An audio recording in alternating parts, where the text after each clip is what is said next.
This is also a time of change for my family. King Charles did not raise his voice. He did not call for advisors, demand another briefing, or ask for time to reconsider. He simply stared at the succession papers placed before him, listened as Camilla calmly explained her proposal, and then pushed the file back across the table. His answer was unmistakable. No. But the rejection itself was only the beginning, because buried inside those new royal succession documents was the reason Charles had finally drawn a line. Before we go deeper into what this really means for the royal family, make sure to subscribe so you don't miss a single update. Charles kept his eyes on the file as silence settled between them.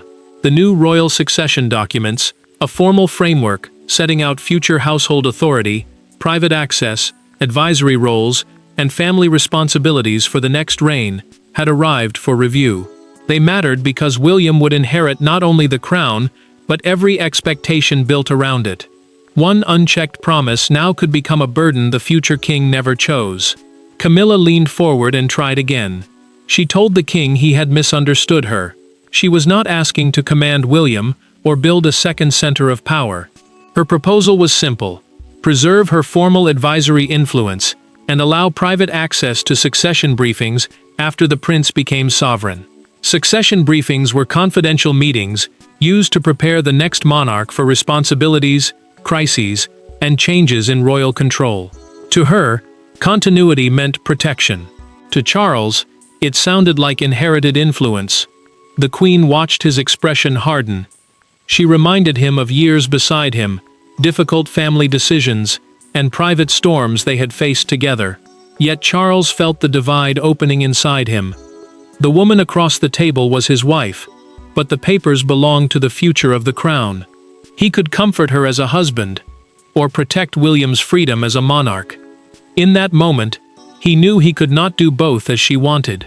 Then the king found the paragraph again. It warned that informal influence must never pass automatically from one reign to another without the incoming sovereign's approval. Charles closed the folder. He placed his pen beside it and looked directly at Camilla. William, he said, must enter his reign without inherited private obligations. Her face changed at once. Camilla rose slowly, but the fear behind her proposal had not begun in that room. One earlier royal incident had already convinced her that her future place was disappearing far more quickly than she admitted. And to understand why Camilla risked asking Charles for something so extraordinary, one must first understand what each of them believed they were about to lose. For Charles, the papers represented duty in its coldest form. For Camilla, they represented something far more personal, a future in which the doors she had spent years walking through might quietly close behind her. They sat on opposite sides of the same royal question, but this was no simple argument over protocol. It was a clash between a husband burdened by history and a wife terrified that history had already decided where she belonged. Camilla sat alone, her gloves still between her fingers. She had spent years being consulted when family tensions sharpened and private decisions became too delicate for public language. That experience mattered because a change of reign could unsettle relationships and trusted channels. She believed continuity could steady William. Yet Charles heard something else. A promise made today that might become pressure on the future king tomorrow. The Queen replayed the moment. She remembered the king pushing the proposal back without touching the signature page, and the silence hurt more than anger would have. Camilla had expected questions. She had expected resistance. She had not expected him to look at her as though love itself had become a constitutional risk. The thought left her sad, defensive, then frightened. For the first time, she wondered whether her place beside Charles had an invisible ending written into the future. Charles remained in the room she had left. He read the same sentence 3 times, each reading making the choice heavier. The succession framework, meaning the written plan governing how duties, access, and private authority would move into the next reign, did not remove Camilla from the family. It did something quieter. It stated that future access must come from the incoming sovereign himself. The king could protect her dignity now, but he could not guarantee her influence later. without placing William under an obligation he never chose. Then Charles remembered what made the clause impossible to ignore. William had already reviewed an earlier version. The prince had been careful with his words, but his position was firm. Inherited private influence could become inherited pressure. The monarch knew how deeply his son feared beginning a reign surrounded by arrangements created before he held the crown. Protecting that freedom might make him appear cold to his wife, yet ignoring it could damage trust between father and son before the transition. Camilla still did not know what had hardened William so completely. Charles did. One uncomfortable incident at Windsor had changed the future king's thinking and left senior royals unable to forget the tension that followed. Because months before Charles rejected the proposal, one closed-door ceremony had already exposed the fault line running directly through the royal family. The moment everyone later remembered happened at Windsor. It was not a banquet, a public argument, or a dramatic announcement before cameras. It was a private succession briefing meant to last 40 minutes. Yet one unexpected exchange transformed that quiet meeting into the incident Charles, William, and Camilla could no longer forget. By the time the papers were collected and the doors reopened, the future king had made a decision that would eventually destroy Camilla's proposal. Charles entered the discussion expecting order. Months earlier, he had called the Windsor Continuity Briefing, a private planning meeting designed to prepare the royal family for emergency transitions, family communication, royal residences, and confidential access during a future reign. The subject mattered because confusion during a change of monarch could weaken trust and create competing centers of influence. William attended because those future responsibilities would eventually become his. Camilla sat beside the king because her present role already placed her close to sensitive family decisions. The tension arrived without warning. Camilla interrupted a discussion about William's future private council, the small group of trusted advisors a sovereign personally consults on sensitive matters. She suggested that one experienced senior family advisor should retain standing access during the first year of his reign. Her words sounded measured. Then William stopped moving. The prince waited before asking whether she was speaking hypothetically or referring to herself. Camilla hesitated. Only for a moment. But that pause changed everything. The queen tried to explain that experience could protect continuity during a fragile transition. Yet William had already heard the part she had not said clearly. The future king felt cornered by an expectation before his reign had even begun. Charles watched his son's expression tighten and felt dread rise immediately. William closed the briefing folder. He did not shout. He simply told his father that no future monarch should inherit advisors he had not personally chosen. The king remained silent, while Camilla absorbed the remark as something painfully personal. She had offered stability. He had heard obligation. From that instant, the room never recovered its earlier calm. The prince acted soon afterward.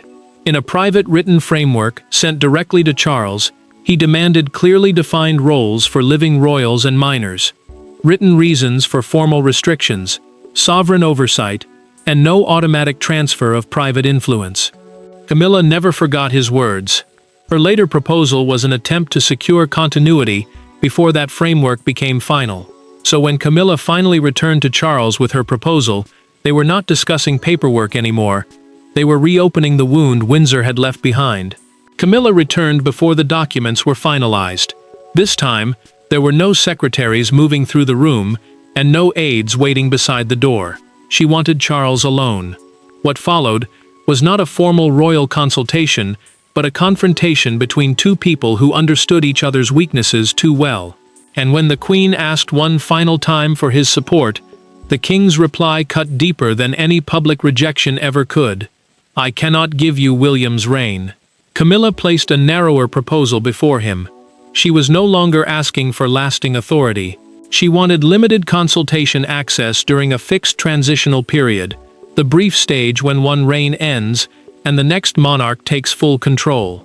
That period mattered because private advice, family communication, and sensitive decisions could shift quickly. She believed experience would protect stability. Charles feared even temporary access could become an expectation William had never approved. The Queen faced him directly. She reminded Charles of years spent beside him through pressure, scandal, and difficult family choices. Camilla could not understand why the King now spoke of her experience as though it might threaten the future. She told him she had never asked to replace William's judgment. She wanted to help him carry the weight she already understood. Charles rose. He moved away from the table and stopped before answering. The monarch admitted that her loyalty was exactly why the decision hurt. He trusted Camilla personally. He trusted her instincts, but he refused to turn his own trust into an obligation for his son. The king knew one promise from a father could feel like a command when inherited by a future sovereign. Camilla asked the question she had been holding back. Had William personally demanded her exclusion? Charles looked at her and answered carefully. The prince had not demanded that she be removed. He had demanded freedom of choice. The distinction landed hard. The Queen understood immediately that the argument was no longer about whether she was trusted. It was about who had the right to decide. Then Charles explained the decisive clause. Every private succession advisor, meaning anyone given confidential access to guide an incoming monarch, had to be actively confirmed by that sovereign. The king could not pre-confirm Camilla. He could not pre-confirm anyone on William's behalf. Camilla closed her copy of the proposal. Her anger had faded into something colder. She asked who had insisted the clause remain untouched. Charles did not answer at once. The refusal had come from Charles, but the structure making that refusal inevitable had been built by a much wider struggle over who truly controlled the future crown. At the heart of the new succession documents was one deceptively simple principle. The next sovereign chooses the people who stand closest to the throne. It sounded obvious. Yet inside the palace, that sentence carried explosive consequences. It ended assumptions, removed invisible guarantees, and forced every senior royal to confront a frightening truth. Proximity to one monarch did not create ownership of the next, and Charles knew that changing the clause for Camilla would break the very protection he had promised William. William stood alone beside the long table after reviewing the final draft. The succession framework, a written structure explaining how access, authority, and sensitive family roles would be handled when one reign passed to another, was designed to stop informal arrangements becoming permanent simply through habit. That mattered because a trusted voice under Charles could become unwanted pressure under the future king. The prince tapped one finger against the clause on personal advisors, tense because he knew exactly who might feel wounded by it. The future king later spoke to Charles in private. He told his father the rule had not been written against Camilla. William insisted that his concern was larger than one person, but the king understood the pain beneath the argument. Charles had already accepted a replacement structure requiring consultation for living royals and minors, independent historical representation when old disputes were reviewed, written reasons for major restrictions, and direct sovereign oversight. Those protections mattered because power without explanation could become punishment. Yet freedom without boundaries could become chaos. Charles answered quietly. Rules, he said, became meaningless when exceptions were created simply because the people involved were family. The monarch knew granting his wife's request would create more than a private arrangement. Future courtiers could point to it as royal precedent, meaning an earlier decision used to justify similar power later. One concession might teach the palace that influence could be inherited. The king felt the cost immediately. He returned to the final instruction, read the clause once more, and signed the order, preserving it unchanged. His pen left the paper, but his hand remained still for several seconds. William watched his father and understood that this was no victory. Charles was choosing his son's independence while knowing Camilla could experience that choice as rejection. The decision moved quickly after that. Staff received revised instructions. Access lists were reviewed. Future reign material began separating from current duties. Camilla had believed the argument concerned one meeting room and one narrow proposal. By morning, she would learn otherwise, because by the following morning, the abstract language of succession had become brutally real, and Camilla was the first person forced to feel its consequences. The first consequence arrived without ceremony. A briefing was moved. A circulation list was revised. One sealed packet that would once have crossed Camilla's desk was redirected for sovereign-only review. No announcement was made, yet she understood immediately what had happened. Charles had not stripped away her present position, but the palace had begun separating the current reign from the next. And for the first time, Camilla experienced what the future might feel like from outside the room. Camilla reached toward a succession packet during the morning review and stopped when a staff member quietly explained that it had been redirected. The future administration, meaning the private structure William would use to manage advisors, family access, and sensitive decisions once he became sovereign, now required direct authorization for every briefing. That distinction mattered because her current duties remained untouched, yet access connected only to the next reign could no longer be assumed. She withdrew her hand and stared at the empty space where the packet had been. The Queen said nothing at first. Silence protected her pride, but it did not soften the humiliation. Camilla still attended present ceremonies and remained beside Charles in family matters, yet the change carried a deeper message. The palace was learning to imagine life after the king. She had spent years helping him carry pressure, but now the future was being organized in separate rooms. Later, Camilla confronted Charles privately. She asked whether he had known the changes would begin so quickly. The king admitted that he had. Her disappointment sharpened at once. She was less angry about the rule than his silence. Charles had allowed her to discover the new reality through a redirected packet instead of preparing her himself, and the monarch understood why that hurt. Then another detail reached Camilla through the revised briefing record. William had refused to submit any preliminary list of future private advisors. The prince would not allow names to circulate before his reign began, preventing anyone from claiming inclusion or humiliation. That choice meant the Queen had not been singled out. Yet it also meant Charles could offer her no hidden reassurance about what William might later decide. The king acted quietly in response. In a private written instruction to senior staff, he ordered that his rejection must never be treated as punishment against his wife.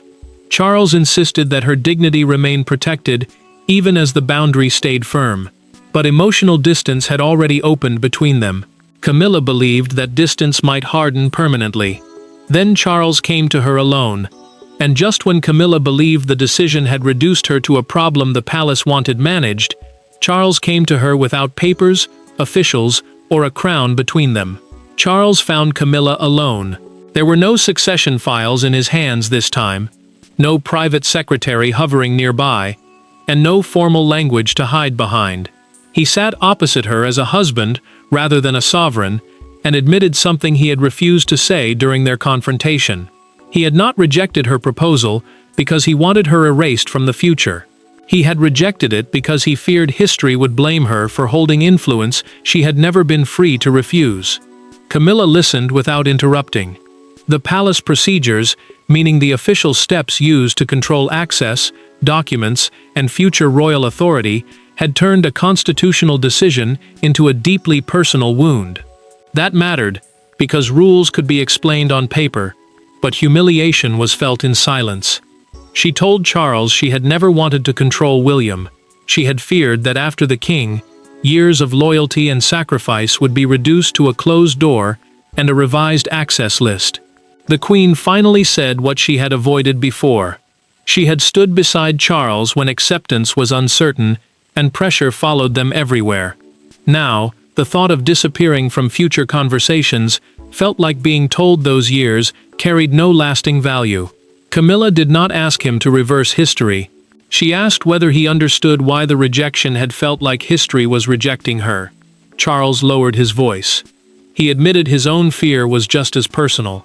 If he guaranteed Camilla influence, the monarch believed he would place her at the center of another royal conflict. William might begin his reign believing his father had left behind an emotional command disguised as advice. The king could not risk making his wife the symbol of pressure between two reigns. Then Charles revealed the one action he had taken. In a private letter sent directly to William, he had asked that Camilla always be treated with personal dignity. The king had deliberately requested no formal role, no guaranteed access, and no advisory position. His message protected the woman, not the proposal. Camilla understood the distinction slowly. She sat in silence, then told Charles to leave the succession clause untouched. More than that, she would withdraw the proposal herself. The Queen was no longer being pushed from the argument. She was choosing to end it. Their reconciliation remained private, only briefly. News of the succession dispute began moving beyond palace walls, and public attention turned fierce within hours. The battle inside the palace had ended quietly, but outside its gates, Britain was only beginning to understand what Charles had done. By sunrise, the story was no longer confined to private rooms. Britain woke to a royal rupture presented in enormous black letters across a national front page. Charles says no. King blocks Camilla succession role. The wording was brutal, but the image beneath it was even more powerful. Charles and Camilla had been photographed arriving separately at a royal engagement, both composed, both silent, and suddenly, the entire country was studying the distance between them. Charles read the coverage with growing frustration. The palace communication, meaning the official message used to explain royal decisions to the public, had made one point clear. Camilla remained fully respected in the current reign, while future advisory roles belonged to the next sovereign. That distinction mattered, because the king had rejected inherited influence, not his wife. Yet headlines turned a constitutional boundary into a story of humiliation, and he knew how deeply that framing could wound her. Camilla faced the morning papers differently. She read the headline once, folded the newspaper closed, and told a member of staff not to remove the coverage. The Queen had spent years surviving public judgment, and this time she refused to hide from it. She knew Britain was debating more than one rejected proposal. The country was asking whether marriage should carry influence beyond a reign, and whether William deserved complete freedom to choose the people closest to him. Outside Buckingham Palace, the argument became impossible to ignore. A crowd gathered near the gates as a broadcaster described the dispute live. One woman held a handwritten sign declaring, "A new reign must choose its own voice." Nearby, another woman defended Camilla and argued that years of royal experience should not be treated as a threat. In one small gathering, Britain's division was exposed. Sympathy for the Queen collided with support for the future king's independence. William refused to turn that division into victory. The prince instructed his office not to celebrate the outcome or describe Charles's decision as a triumph for him. He understood that the dispute had never been about defeating Camilla. It was about ensuring the next reign began without private obligations created by the previous one. The public noise grew louder, but Charles and Camilla had already reached a quieter understanding. One final act would soon say more than every palace statement and every headline combined. And in the end, the true meaning of the rejected proposal was revealed not by a headline, but by the final decision Charles and Camilla chose to make together. The final signature came days later. Charles approved the succession framework exactly as written, preserving William's right to choose every private advisor of his future reign. Camilla did not protest. She stood beside the king, knowing her proposal was gone, then made a decision of her own. She asked for her withdrawn request to be formally recorded as closed. No appeal, no revised version, no second attempt. In that moment, the royal struggle finally reached its emotional conclusion. Charles signed the new succession documents with the independence clause unchanged. The clause, meaning the rule protecting an incoming sovereign's right to choose personal advisors without inherited pressure, now stood at the center of the future reign. That mattered because no trusted figure from the current monarchy could assume influence under William. Camilla accepted the separation. Her place beside the king remained personal and present, but access to another sovereign's private world was not hers to claim. The Queen confirmed her withdrawal in the formal record. Later, Charles thanked her in a private conversation for ending the dispute herself. Camilla answered with painful honesty. She finally understood that he had been protecting William's freedom, but he had also been protecting her from becoming the symbol of another succession battle. The king listened quietly, knowing the rejection had wounded her before its purpose became clear. William later met Charles alone. the future king did not celebrate. He did not praise the refusal or speak of victory over Camilla. The prince simply told his father, "You gave me the choice." Charles looked at him and replied, "That was always the point." Between them, the entire conflict was reduced to one truth: freedom mattered more than inherited expectation. Camilla paused at their next formal appearance. Charles offered his arm, and she took it without hesitation. The gesture restored no proposal and changed no clause, but it proved their partnership had survived the disagreement. The documents had become more than administrative papers. They drew the boundary Charles had struggled to accept. Love may shape a sovereign's life, but it cannot prearrange the loyalties of the next monarch. His rejection was not Camilla's defeat, nor William's triumph. Her withdrawal gave the decision dignity. The prince received freedom without demanding humiliation. The king finally understood where one reign must stop. And with one signature, one withdrawn proposal, and one painful act of restraint, Charles proved that his final duty to the future was not deciding who would stand beside William, but giving William the freedom to decide for himself. Thanks for watching. Please don't forget to like and subscribe, and we will see you in next one.